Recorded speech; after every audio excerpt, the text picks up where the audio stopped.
अस्सलाम वालेकुम, मैं हूँ अफसा कोमल। आज पाकिस्तान का 77वां यौम आज़ादी मनाया जा रहा है। पाकिस्तान की आवाम अपने भरपूर मोहब्बत का इजहार मुल्क के साथ कर रहे हैं, लेकिन हमेशा हर साल की तरह एक सवाल तो है जो सबके जहनों में गर्दिश कर रहा है कि जो 76 बरस इस मुल्क के गुजरे हैं, यहाँ पर बहुत कुछ बदलता रहा है, लेकिन क्या आवाम के जो हालात हैं वो भी बदले हैं? क्योंकि एक जैसे ही हालात पाकिस्तान की आवाम ने जो है इन तमाम बरसों में उससे वो गुजरे हैं। अगर हम बात करें एज ऑफ नाउ, जिस वक्त हम बात कर रहे हैं, तो तकरीबन 37% हिस्सा जो पाकिस्तान की आबादी का है वो ख़त गुर्बत से नीचे ज़िंदगी गुजार रहा है।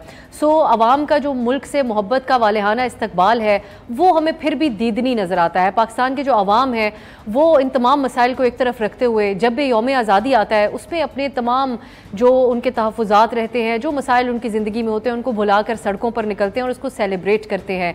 लेकिन ये हकीकत उनके जहनों में ज़रूर रहती है कि पाकिस्तान के बाद बनने वाले, आज़ाद होने वाले कई ऐसे ममालिक हैं जो आज डेवलप्ड यानी तरक्की याफ्ता ममालिक के अंदर शामिल हो चुके हैं। वहीं पर पाकिस्तान में हर कुछ अरसा गुजरने के बाद ये बहस छिड़ जाती है कि हमारे यहाँ आखिर निज़ाम कैसा होना चाहिए, जमहूरी निज़ाम होना चाहिए, गैर जमहूरी निज़ाम होना चाहिए, या फिर एक हाइब्रिड सिस्टम होना चाहिए जो अक्सर हम देखते हैं जिसके तहत ये मुल्क चलना चाहिए। तो ये एक हकीकत है और तल्ख हकीकत है हमारे माशरे की कि हम अपनी तरजीहात को आज तक सेट नहीं कर पाए हैं।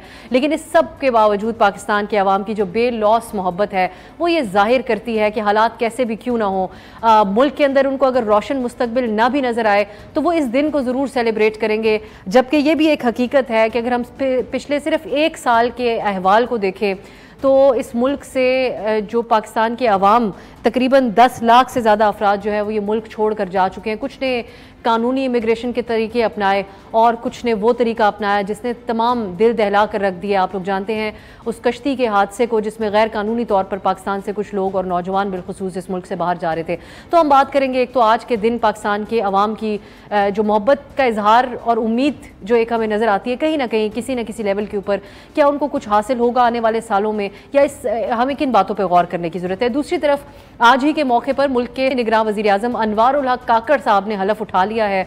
उनकी शख्सियत के हवाले से तो बहुत सारे तबसरे हो रहे हैं और बज़ाहिर ऐसा नज़र आता है कि जो सियासी क़यादत मौजूद थी और जो गैर सियासी यानी इस्टेब्लिशमेंट सभी स्टेक होल्डर्स के लिए वो काबिल कबूल है। लेकिन क्या ये मामलात ऐसे ही रहेंगे? एक इख्तलाफ अख्तर मेंगल साहब का आया है उनकी तकर्रुरी के हवाले से। अख्तर मेंगल साहब उनके सियासी मुखालिफ भी हैं, उसी सूबे से ताल्लुक़ भी रखते हैं, लेकिन नून लीग की तरफ से भरपूर दिफा किया गया है मरियम औरंगज़ेब की तरफ से काकड़ साहब के अपॉइंटमेंट का।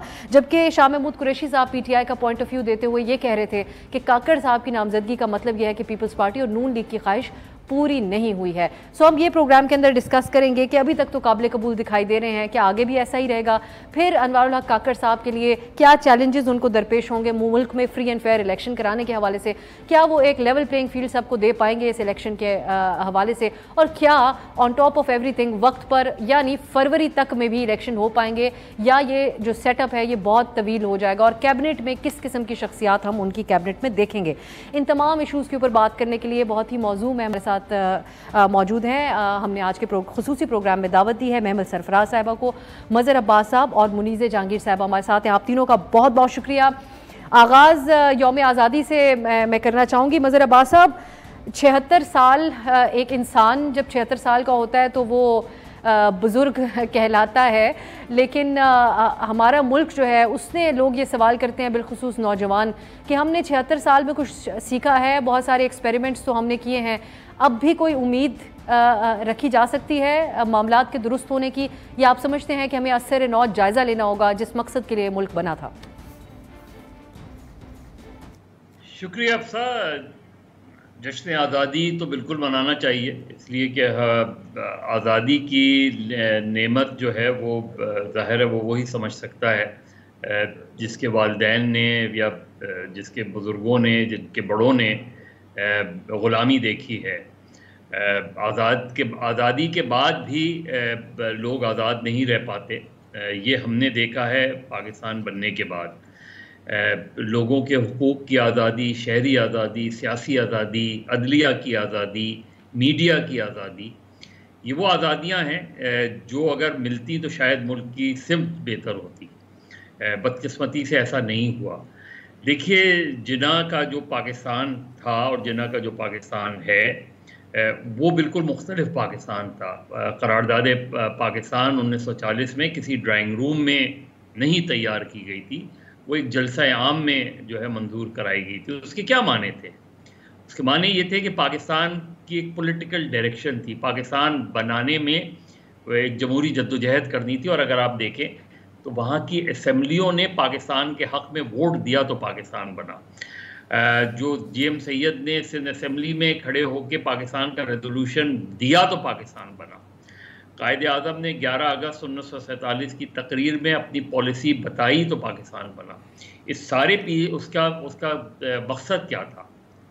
पार्लियामेंट की सुप्रीमेसी, आइन की सुप्रीमेसी, अदलिया की सुप्रीमेसी, ये बेसिक कॉन्सेप्ट था। जब भी तो वो असेंबली में खड़े होकर तकरीर कर रहे थे, जब भी तो असेंबली में पॉलिसी स्टेटमेंट दे रहे थे। उसका कॉन्सेप्ट क्या था? हमने क्या किया जिना के बाद? हमने सबसे पहले उन सारे कवानीन को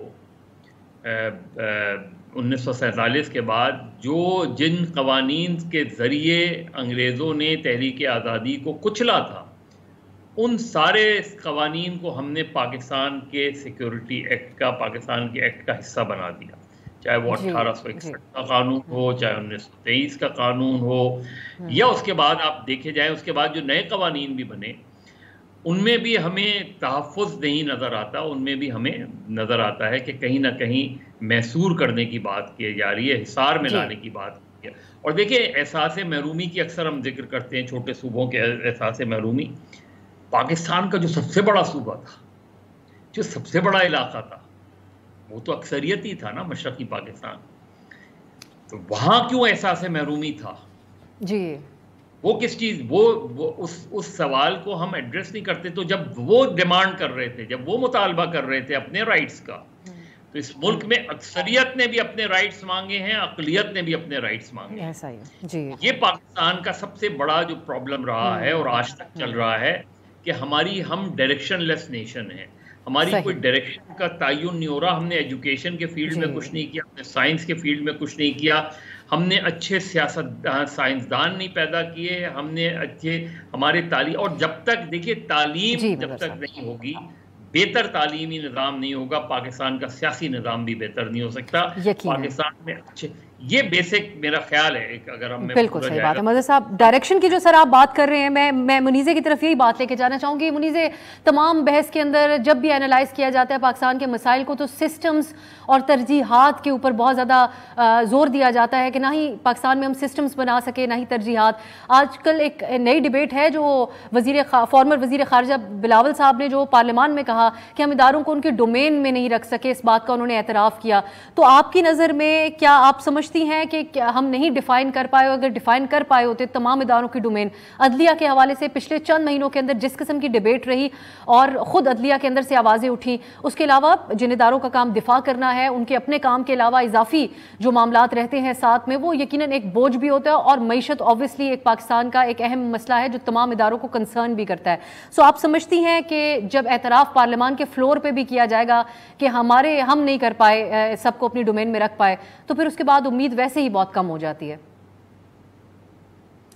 जाहिर है जी, जिन लोगों ने हुक्मरानी की है और कई सालों तक हुक्मरानी की है और वही आके ये बात करे कि जी हम इदारों को अपने हदूद तक नहीं रख पाए, तो it's an admission of failure and it's a collective admission of failure. अब सवाल ये उठता है कि देखिए 2008 से कम हम देखते आ रहे हैं कि एक हुकूमत से दूसरी हुकूमत तक जो है कमान जो है वो गुजारा जा रहा है, वो एक हुकूमत जो है दूसरी हुकूमत तक ले जाती है। कम से कम जो तसलसल है जमहूरियत का वो 2008 से टूटा नहीं है। मगर अब ये ख़दशा ज़ाहिर किया जा रहा है और हम नहीं कर रहे, सहाफ़ी नहीं कर रहे, बल्कि जो सियासतदान है वो ख़ुद इसके बारे में खुल्लम ये बात कर रहे हैं कि हमें ऐसा लगता है कि शायद इलेक्शंस जो हैं वो 90 दिन के अंदर भी ना हो और वो फरवरी के अंदर भी ना हो। अब ये ओपनली ये बात की जा रही है कि जी हो सकता है कि फरवरी में भी इलेक्शंस ना हो, चूँकि हल्का बंदियाँ होनी हैं। अगर हल्का बंदियों से लोग नाखुश हों तो वो अदालत में चले जाएंगे, फिर हो सकता है कि फिर इलेक्शंस ना हो।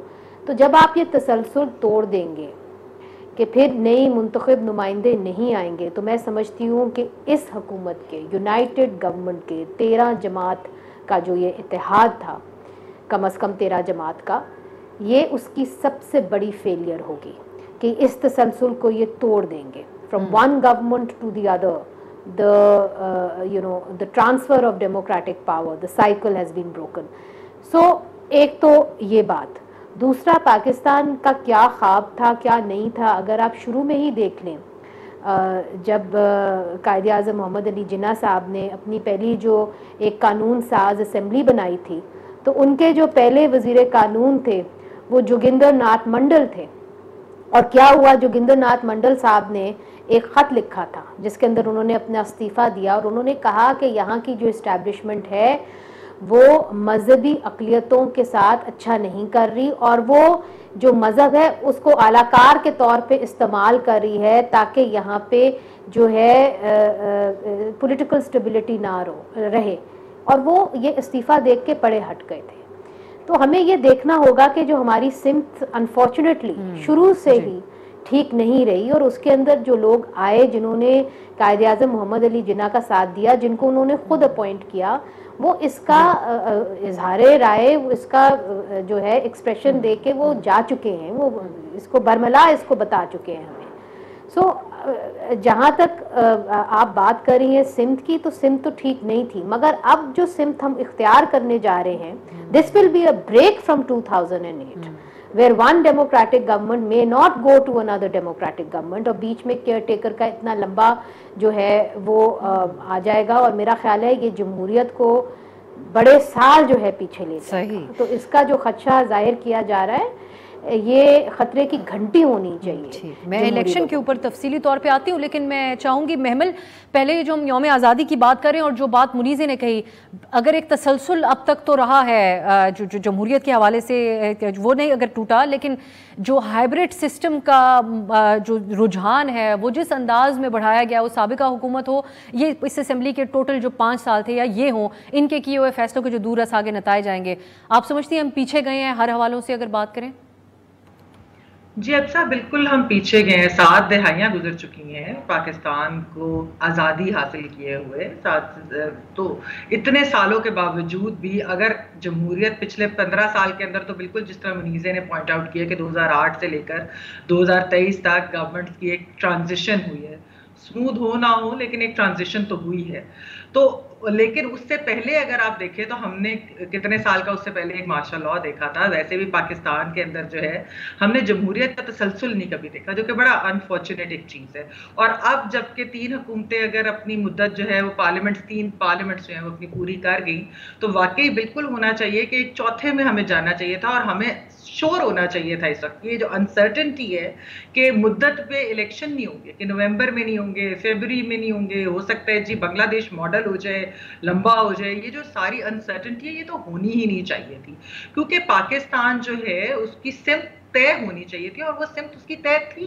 हमारे जो जैसा मज़हर साहब ने भी बात किया, हमारे जो फाउंडिंग फादर्स हैं उन्होंने तो बेसिकली इसकी सिमत यही तय की थी ना कि एक जमहूरी मुल्क होगा, सिविलियन सुप्रीमेसी होगी, यहाँ पर लोगों को हकूक मिलेंगे, माइनॉरिटीज़ को हकूक होंगे, ह्यूमन राइट्स वायलेशंस नहीं होंगी, बाकी जो है इधर इस तरीके से हम चलेंगे। लेकिन हम उस सिमत से बहुत डिविएट करके, और आज हम जिस जगह पर बैठे हैं, आप ये देखिए कि हमारे पिछले जो 5 साल के अंदर हुआ एक्सपेरिमेंट्स तो इधर बहुत सारे हुए, और वो एक्सपेरिमेंट्स बारहा फेल हुए, यानी एक बार नहीं। और वो हमने देखा 2018 की हुकूमत भी एक बहुत एक्सपेरिमेंट किया गया, और जिस तरीके से किया गया, यानी कि अगर एक चीज़ जो है 2008 से वो चल रही थी, वो हमारी इकोनॉमिक डायरेक्शन भी बेहतर हो रही थी, हमारे बाकी इंडिकेटर्स भी बेहतर हो रहे थे, लेकिन उस चीज़ को तसलसल में एक चीज लाई गई और एक एक्सपेरिमेंट के तहत वो सब कुछ उसका तहस नहस किया गया। उसके अंदर बेशक आप मिलिट्री एस्टैब्लिशमेंट की बात करें, आप जुडिशियल एस्टैब्लिशमेंट के रोल की बात हमें बिल्कुल नहीं भूलनी चाहिए कि जुडिशियल एस्टैब्लिशमेंट का इसके अंदर क्या रोल था, जुडिशरी का अभी तक क्या रोल रहा है जो उन्होंने किया इस सारी चीज में। तो हम जो मुआशी सिमत भी हमारी गई है, और साथ साथ जमहूरी सिमत तो हमारी बिल्कुल इस वक्त अगर हम कहें जिस किस्म के बिल्स आए हैं, जिस तरह से हमारे पार्लियामेंट में पिछले 5 साल के अंदर कितना बिल्स, किस तरीके से ऑर्डिनेंसेस आए हैं, और जो हमसे सारे हमारे सिविल राइट्स, फंडामेंटल राइट्स उसको रिवर्स कर दिया गया, तो हम वाकई बहुत पीछे चले गए।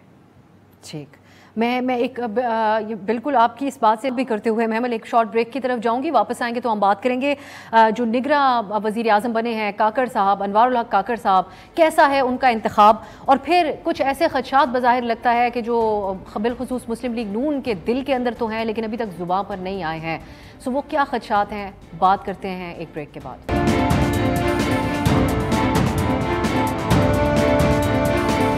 बात करते हैं नए केयर टेकर प्राइम मिनिस्टर के हवाले से। अनवारुल हक काकड़ साहब ने 7वें निगरां प्राइम मिनिस्टर के तौर पे आज हलफ उठाया और बड़े खुशगवार किस्म के हमने विजुअल्स देखे प्राइम मिनिस्टर ऑफिस से, जहां पर शहबाज शरीफ साहब ने उनको भरपूर तरीके से उनको वेलकम किया और ये आज के जो मनाजिर थे वो सब ने देखे। मज़र साहब, ये मुतालबा तो सामने आ चुका था कि सियासी शख्सियत होना चाहिए निगरां वज़ीर आज़म के लिए, लेकिन अब ये सियासी शख्सियत भी हैं, एक तरफ से मुतालबा तो पूरा हो रहा है, दूसरी तरफ वो तमाम चमगोइयाँ हैं कि जिन्होंने इनको बनाया जिनको सिलेक्ट किया है उनको खुद को भी खबर नहीं थी इनके नाम के हवाले से। ये रूमर्स की हद तक ये बातें हैं, लेकिन राजा रियाज साहब ऑब्वियसली उन्होंने ये नाम दिया है अपोजिशन लीडर ने। सो आप समझते हैं कि ये इंतखाब इत्मीनान बख्श ही रहेगा इन पार्टीज़ के लिए जो ये करके गए हैं, या फिर बेचैनी हो सकती है जो एक पहले से मौजूद थी, इनसिक्योरिटी का एक माहौल हम काफ़ी अरसे से ऑब्जर्व कर रहे हैं? देखिए, ज़ाती तौर पे अनवारुल हक काकड़ साहब एक पढ़े लिखे आदमी हैं, टीचिंग से उन्होंने अपना करियर शुरू किया और अगर आप उनसे गुफ्तगू करें तो आपको अंदाज़ा होगा कि उनका अपना एक पॉलिटिकल आउटलुक ज़रूर रहा है। लेकिन बलूचिस्तान में मुंतखब हों या गैर मुंतखब हों वो निगरानी होते हैं, जो चूँकि उनकी निगरानी बड़ी सख्त होती है। और अनवारुल हक काकड़ साहब किस हद तक चीज़ें कर सकते हैं, आई डाउट कि वो इंडिपेंडेंटली कुछ चीज़ें कर पाएंगे। उनका बुनियादी काम यही होना चाहिए कि वो 90 रोज़ के बाद घर चले जाएं। अगर वो ये नहीं करते तो आज जो उनकी रेपुटेशन है वो आज से 90 रोज़ के बाद नहीं होगी। अगर उन्होंने जो है पंजाब और खैबर पख्तूनख्वा वाली निगरानी की तो फिर वो ये याद रखें कि वो एक मज़ीद तनाज़े का शिकार होंगे। वैसे ही बलूचिस्तान पार्टी जो है जिसको हम बाप कहते हैं वो अब पूरे पाकिस्तान के बाप हैं, और ये जो चीज़ें हैं अब उन्हें देखना है कि वो किस तरीके से, अगर वो मुख्तसर तरीन काम भी कर सकते हैं, ज़ाहिर है मैं उनसे ये एक्सपेक्ट नहीं करूँगा कि वो लापता अफराद का पता चलाएं, वो नहीं चला सकते, उनकी बस की बात नहीं है। मैं उनसे ये नहीं एक्सपेक्ट करता कि वो बलूचिस्तान के उन लोगों से गुफ्तगू शुरू करें जिनको हम अलहदगी पसंद कहते हैं या जिनकी सोच जो है वो मुतसादिम है एस्टैब्लिशमेंट के साथ। जो डॉक्टर मालिक साहब ने शुरू की थी, डॉक्टर मालिक देखिए नवाज शरीफ साहब ने 2013 में जो फैसला किया था वो बहुत सियासी फैसला था। उन्होंने अपनी पार्टी को रिस्क में डाला, उनकी पार्टी इस चीज़ की मुखालफत कर रही थी, सनाउल्लाह ज़हरी साहब, लेकिन उन्होंने डॉक्टर मालिक को किया और डॉक्टर मालिक जो है उन्होंने वो इनिशिएटिव लिया। क्या वो ये इनिशिएटिव ले सकते हैं अनवारुल हक काकड़ साहब? ये उनका टेस्ट होगा। जो मिनिमम एक और चीज़, क्योंकि आप सिंध में बैठे हुए हैं, मैं सॉरी आपकी बात काट में आपसे एक और चीज़ भी जानना चाहूँगी, सिंध में भी हम इसी तर्ज का इंतखाब होते हुए देखेंगे कि बिल्कुल लास्ट मोमेंट एक इंटायरली नया नाम जिसका इंतखाब हो जाए, क्योंकि अभी तक हो नहीं पा रहा फैसला?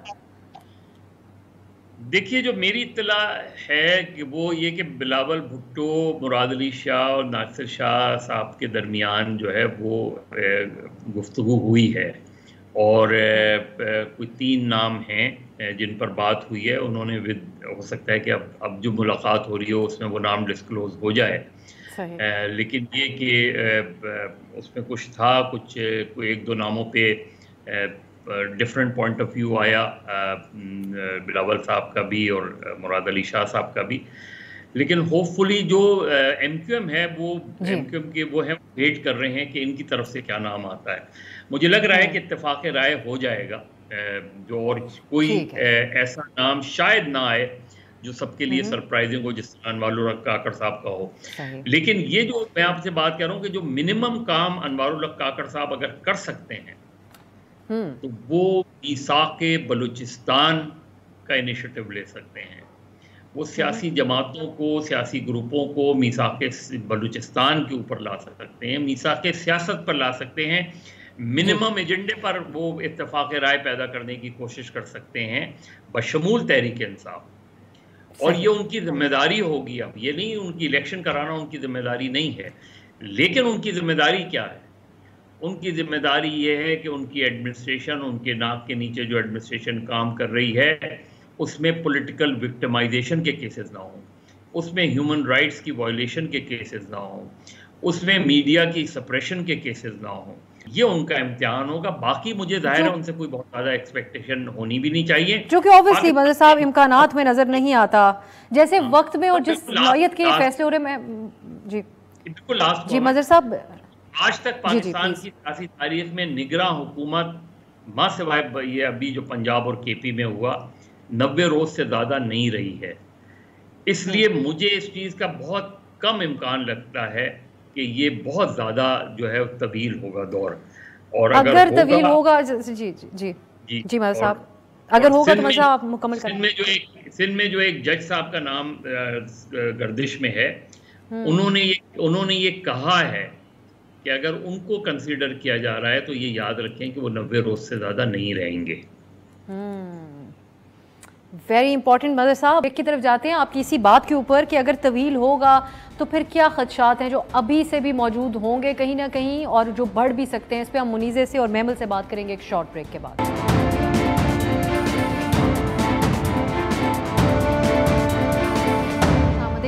मैं मुनीज़े आपकी तरफ आऊँगी वक्त ज़ाया किए बगैर। मैं दो चीज़ें आपसे जानना चाहूँगी।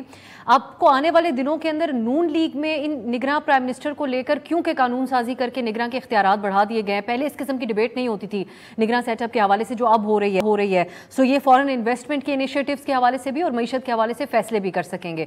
सो आपको नून लीग के अंदर इनसिक्योरिटीज़ डेवलप होती हुई आने वाले वक्तों में खदशात डेवलप होते हुए नज़र आते हैं इस सिलसिले में, बिलखुसूस मईशत के हवाले से जो क्रेडिट वो लेना चाह रहे थे, अगर केयर टेकर एक्सटेंडेड होता है तो वो कहीं उनसे डिवाइड ना हो जाए। दूसरी बात इसमें ही आप ऐड कीजिएगा प्लीज़ कि जो अगर फरवरी से भी ज़्यादा डिले होते हैं इलेक्शन, तो इंटरनेशनल फ्रंट के ऊपर ये किस तरीके से मैनेज किया जाएगा? आप समझती हैं कि ये बैनुल अक़वामी तौर पर भी असरात इसके मुरतब हो सकते हैं, डिलेट या फिर एक डिलेट जो केयर टेकर एक्सटेंडेड अगर हो जाता है? देखिए, सबसे पहली बात तो ये है कि केयर टेकर एक्सटेंडेड कैसे होगा, ये एक बहुत बड़ा सवाल है। और चूँकि आप देख लें कि मार्च के अंदर सेनेट के इलेक्शंस होने हैं, तो उससे पहले आपको एक इलेक्ट्रेट तो चाहिए होगा जिसके तहत आप सेनेट को जो है वोट डालें सेनेट के अंदर या उधर लोगों को मुंतखब करें। तो अगर इलेक्ट्रेट ही पूरा नहीं होगा तो फिर कैसे जो है सेनेट के इलेक्शंस होंगे? तो ये एक बहुत बड़ा इशू है। मगर क्या एक ऑर्डिनेंस जारी करके इस मामले को हल कर दिया जाएगा, ये एक सवालिया निशान है। चूँकि एक दफ़ा आप 90 दिन से ऊपर चले गए और जो एक स्टैंड अलोन शिक है आइन की, आप उसको नज़रअंदाज करके 90 दिन के अंदर आप इलेक्शंस नहीं करते, तो फिर तो इट्स ओपन कि जी आप इसके आगे भी जा सकते हैं। क्या ये करना आसान होगा कानूनी तौर पे? मुझे नहीं लगता ये कानूनी तौर पे करना आसान होगा। दूसरी तरफ से आपने नून लीग की बात की, तो मैं समझती हूँ नून लीग बहुत चीज़ों को अब रिग्रेट करेगी, इसलिए चूँकि उनको भी नहीं पता कि जिसके हाथों में ये दे के चीज़ें जा रहे हैं क्या वो इलेक्शंस करवाएंगे कि नहीं करवाएंगे। ये तो बात बड़ी जाहिर है ना कि जी इनवारुल हक काकड़ साहब जो हैं वो नून लीग के जो थे चॉइस नहीं थी और वो पाकिस्तान पीपल्स पार्टी की भी चॉइस नहीं थी। राजा रियाज साहब, हम उनकी बड़ी रिस्पेक्ट करते हैं, मगर ये तो सबको पता है कि वो नून लीग के टिकट के उम्मीदवार हैं, तो फिर वो किसकी चॉइस थी?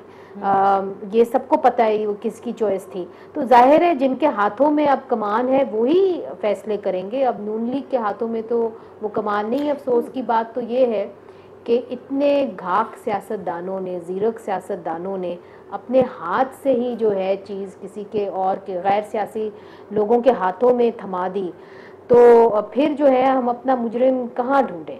ये एक बड़ी अफसोसनाक बात है जो हुई है।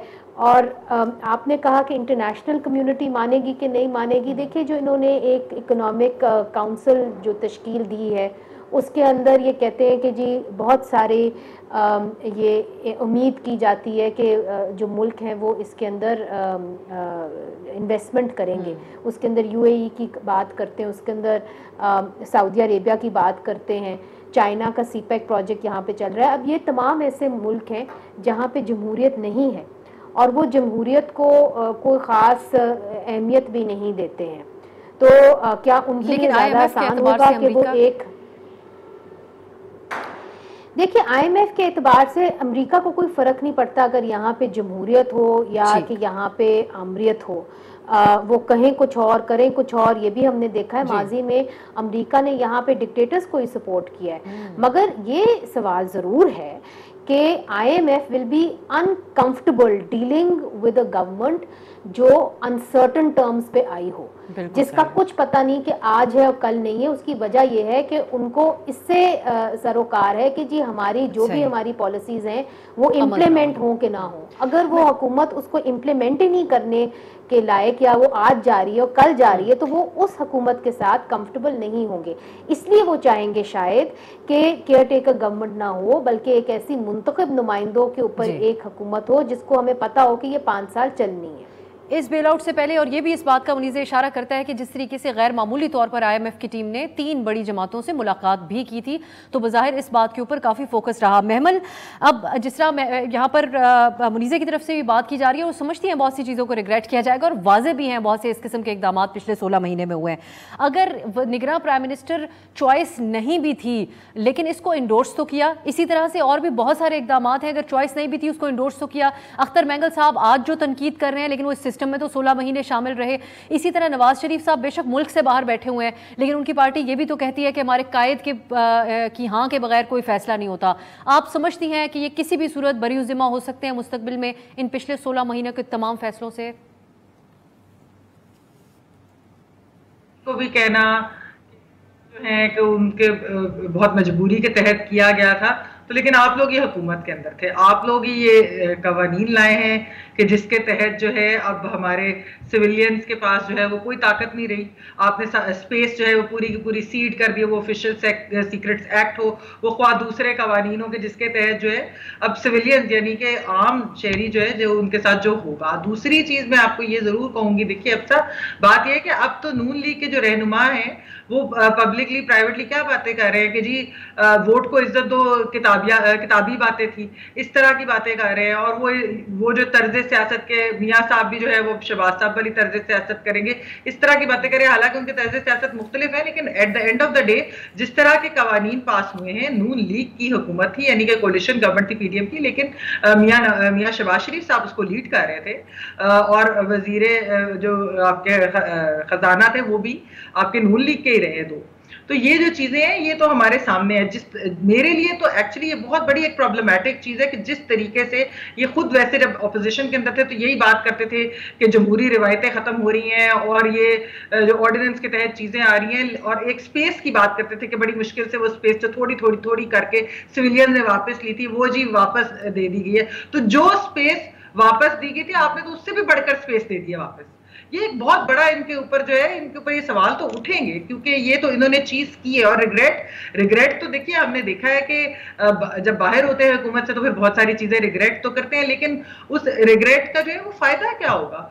आप जब खुद हुकूमत के अंदर थे तब आपने क्या किया? तो ये चीजें हैं। लेकिन मैं ये जरूर है कि देखिए जो मतलब इस वजह से मुझे इस चीज के ऊपर है कि बेशक ठीक है पार्लियामेंट के अंदर भी इसके ऊपर आवाज उठाएगी, बिलावल भुट्टो साहब ने बहुत सही बातें की हैं, लेकिन बात वही है कि जो बड़े थे या जो लीडरशिप फैसला करी थी वो फैसले तो करते गए और वो रुके तो नहीं। ना मीडिया के कहने पर ना पार्टी के उहदेदारान के, आप कभी प्राइवेटली बात करते थे उनके लोगों से तो वो यही कहते थे कि अब हमारे हाथ में कुछ नहीं, हमारे पल्ले कुछ नहीं रह गया। तो ये अगर आपके पल्ले कुछ नहीं रह गया था लेकिन हुकूमत में तो आप ही थे, चेहरे तो आप ही थे। मैं बिल्कुल एक ब्रेक की तरफ जाते हैं, वापस आएंगे तो मजर साहब से मैं कोशिश करूंगी कि क्या एक मिसाल ऐसी भी कायम हुई है कि नून लीग अब आके आंखों का तारा का बयानिया लेकर चलेगी, बल्कि वोट को इज्जत दो वाला नारा था वो बहुत पीछे कहीं पर रह चुका है। और दूसरा पीटीआई का मुस्तकबिल क्या होगा, इस पर बात करते हैं एक शॉर्ट ब्रेक के बाद।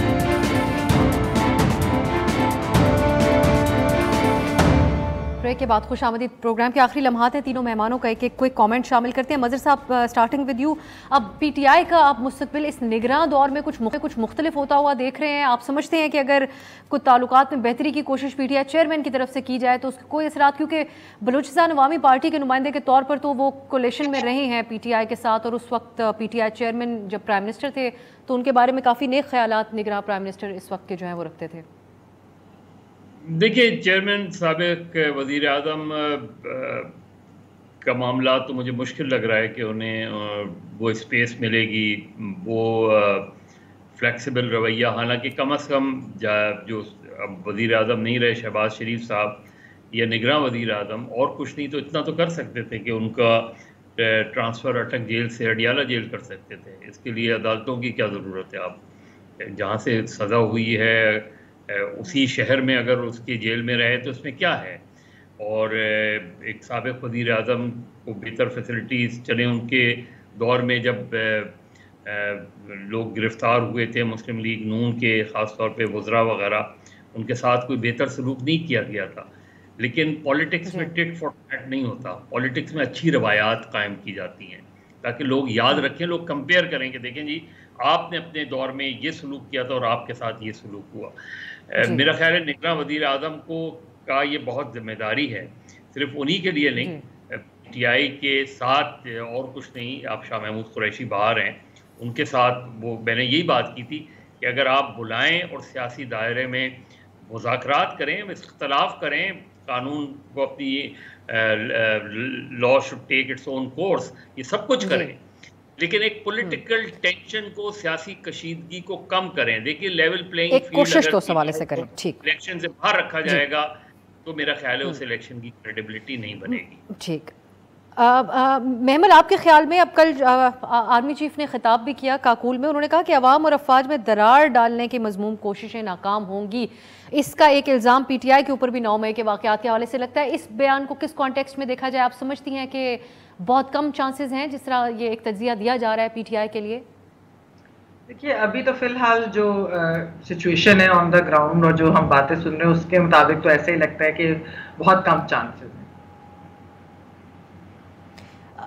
और मुनीज़े, आपके ख्याल में इस बयान को आप किस हवाले से देखती हैं जिसका मैंने अभी जिक्र किया? और PTI के लिए कोई ना कोई हालात तो बहुत जिक्र हो रहा है शहबाज शरीफ साहब के उस बयान का, जिसमें उन्होंने कहा कि वो तो तंज़िया तौर पर उन्होंने बात कही थी कि इस्टेब्लिशमेंट की आंखों का तारा होने की बात। तो आप समझती हैं कि वो एक बार फिर से PTI चेयरमैन आंखों का तारा या चांद बनने की कोशिश कर सकते हैं?